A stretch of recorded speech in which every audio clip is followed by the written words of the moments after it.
Hey, 7th grade. I have lesson 23 for you quickly. My other one was too long. It went load, so I'm going to keep this one short.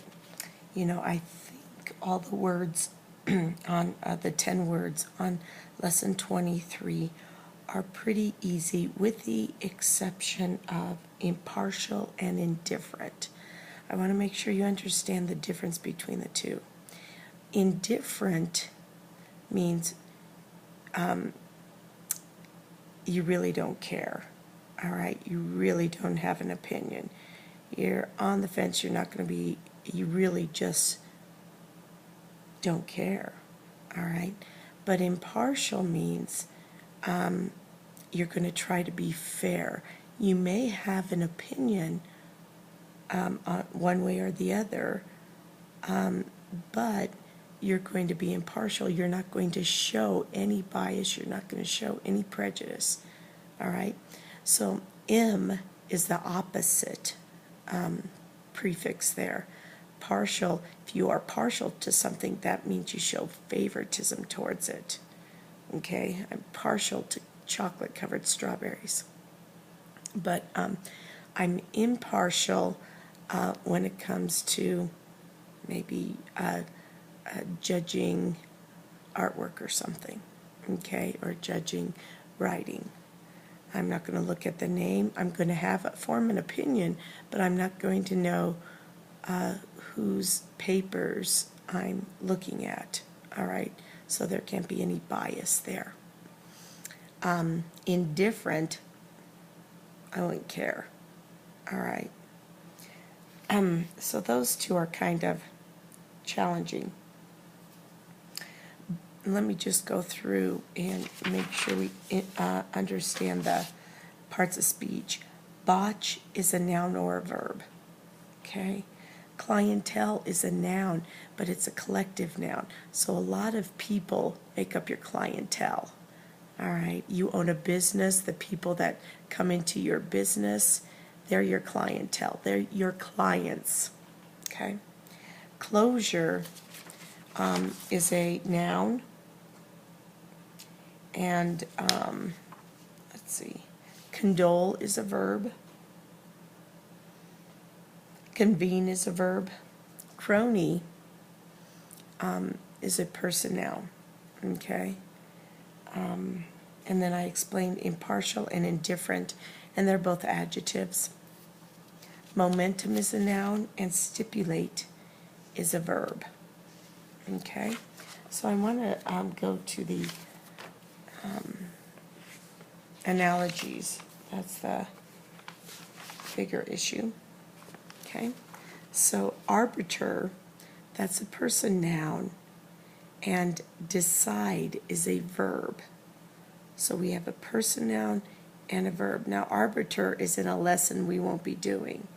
All right, but by knowing we have a person noun and a verb, you should be able to figure out, if you use your cheat sheet, what that relationship is. Botch and spoil, those are both verbs. Okay, and if you look on your definition, if you look on your worksheet, you should be able to figure out that one. I botched the project. I spoiled the project. Okay. Number 3, can't is a noun. Adjective is insincere. Or insincere is adjective. Sorry.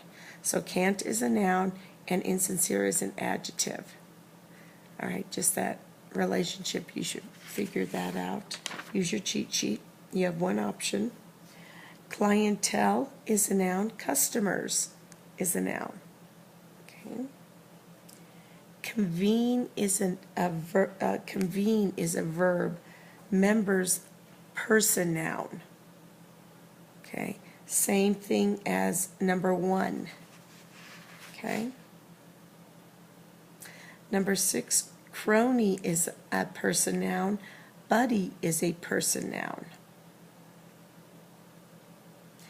Number 7, indifferent is an adjective. Interested is an adjective. I was indifferent to the outcome of the debate. I was interested in the outcome of the debate. Number 8, oblivious is a noun. Excuse me. Oblivious is an adjective. Sleeper is a noun. Okay, you have an adjective and a noun. Even if you don't know what oblivious means, you can tell what that relationship is. Number 9, rectify is a verb. Upset is a verb. Now, rectify is going to be in the next lesson, but because we won't get that, and because it's not like a adjective noun situation, I need to explain what rectify means. If I create a situation, if I'm responsible for causing an issue or a problem, I would rectify the situation by trying to make amends. All right? Let's say I kicked a rock and it flew up and broke the window. To rectify the problem, I would go and pay for the window. All right? So rectify is to resolve, is to solve. All right? And then the other verb, upset. What relationship do they have? Okay? And number 10 is the only challenging one here. A stratagem is a noun. Deceive is a verb. Okay? Now, let me explain what a stratagem is. It's like in a degree with a strategy, except a stratagem is meant to deceive. All right? Its whole intent is to deceive, to conquer by deceiving, to accomplish a goal by deceiving. All right? Like you may have, you're in a spelling bee, you might have a strategy to, and your strategy is, okay, I'm going to memorize or work on 100 words a night or something like that in preparation. That might be your strategy. A stratagem would be somehow to manipulate things so that you bring down your competitors by deceiving them. All right? Changing out their word lists. Any way to bring about your victory by deceiving the opponent. All right? So a battle strategy might be, okay, we're going to have so many archers or whatever, or swordsmen or whatever. You saw the maps of the Henry V strategies for the Battle of Agincourt. Those are strategies. A stratagem would be, okay, well, we send out some, we're going to hide some, have some sneak into their camp and come up from behind them, okay? A good example of a stratagem was Odysseus and the Trojan horse, okay? That was a strategy meant to deceive the people of Troy, all right? To allow Odysseus and his men to be brought in, and he did this by deceiving them, okay? That's a stratagem.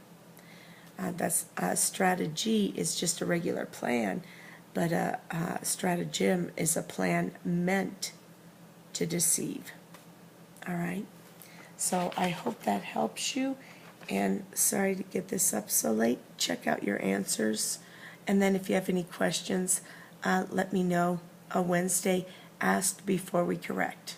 All right, talk to you later. Bye now.